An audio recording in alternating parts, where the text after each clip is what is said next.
Hello and welcome to another new episode of Learning Simplified. Today in this tutorial we are going to discuss on positional properties used in CSS. So stay tuned. Today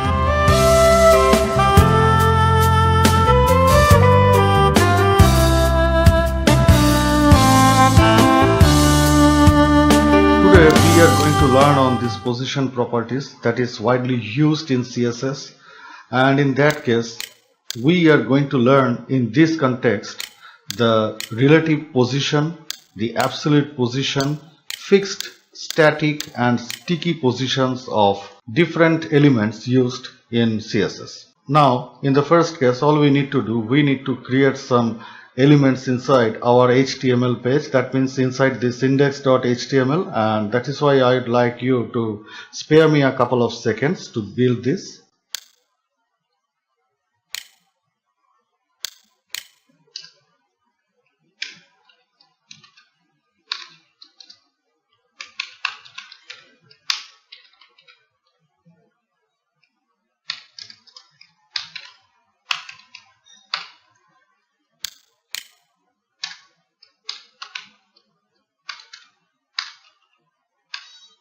Now that we have created this particular position tester div, and inside this div we have created three of these child elements, and inside this stylesheet.css all we have done, we have defined the properties of all those elements here, this particular position tester parent element, and then this particular child elements, this pos test box 1, pos test box 2 and pos text box 3.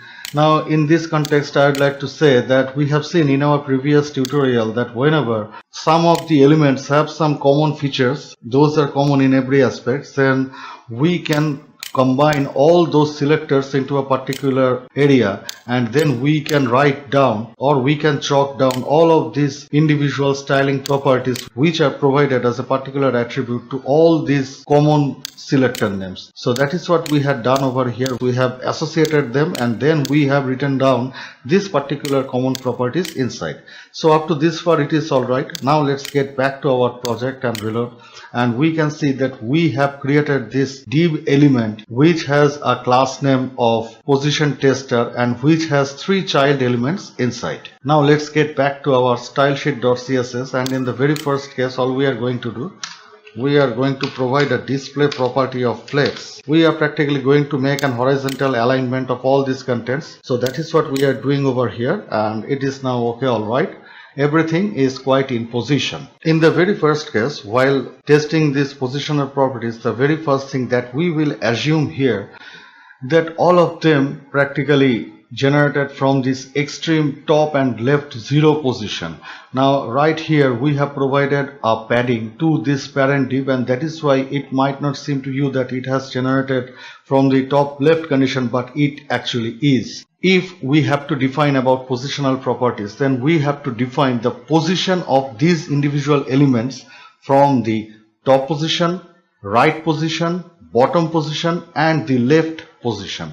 So in the very first case, whenever we are trying to define something, we have to make that perspective in accordance to this particular orientation of elements. We can specify the position of an element with respect to these particular positions, such as top 0 pixels, right 0 pixels, bottom 0 pixels and left 10 pixels. Now in this essence, the very first case that we are going to encounter here is the position relative. But before that, we need to know about position static. Actually, position static is the default position for each and every individual elements present within a CSS. Now in case of position relative, if we get back to our project, and in case of this pos test box 1, if we provide here for say position relative, and we have provided a margin left of 10 pixels, for the time being I will switch off this display flex. Let's get back to our project and reload, and you can see that the red box is shifted a little bit towards the right. This is due to the fact that we have provided this position property here, which is margin left of 10 pixels, and that is why it is now been shifted towards the left position. get back to stylesheet.css, and here we are removing all these two properties here, position relative and margin 10 pixels. In case when we are defining the position, absolute position, a little bit of modification should be granted in that case. Now we are returning back with this display flex option, getting back to our project, reloading. It's all right. Now we have removed all these position relative properties or these marginal properties. Now what we are going to do in case of this second box, we are first of all providing here position absolute, and in the second case we are saying that the position will be absolute. It will be aligned to a position at 100 peaks from the top. Now care to observe that we haven't provided any kind of relative positional property to any of these elements, either in the parent CSS selector or inside its child elements, this test box 1, test box 3. No positional property is been defined anywhere. So in this condition, all we are now going to do, we are getting back to our project and reloading. Now we can see that the green box here, it is now been a little bit of uppish in nature. It practically aligns itself above all the rest of the child elements of this parent div holder here. If we now measure, we will see that it is practically leaving a 100 peaks of gap from the top position of the mother box that we have created originally at the very beginning of this tutorial.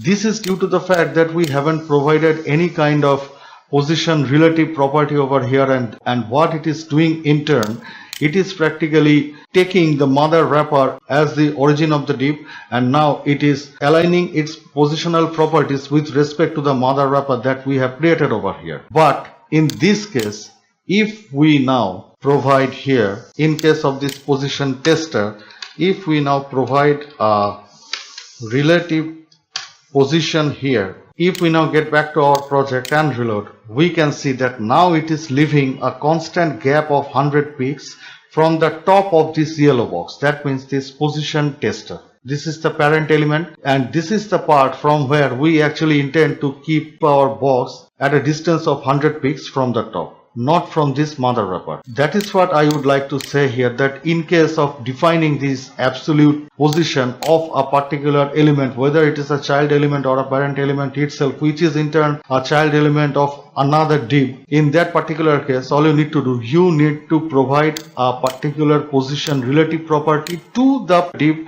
from where you intend to keep your elements, make a positional attribute. First of all, make sure that the position relative is provided to the parent div, because if we remove again this position relative property from this position tester div, we will see that it is practically leaving 100 peaks of gap from the mother wrapper that we have created over here.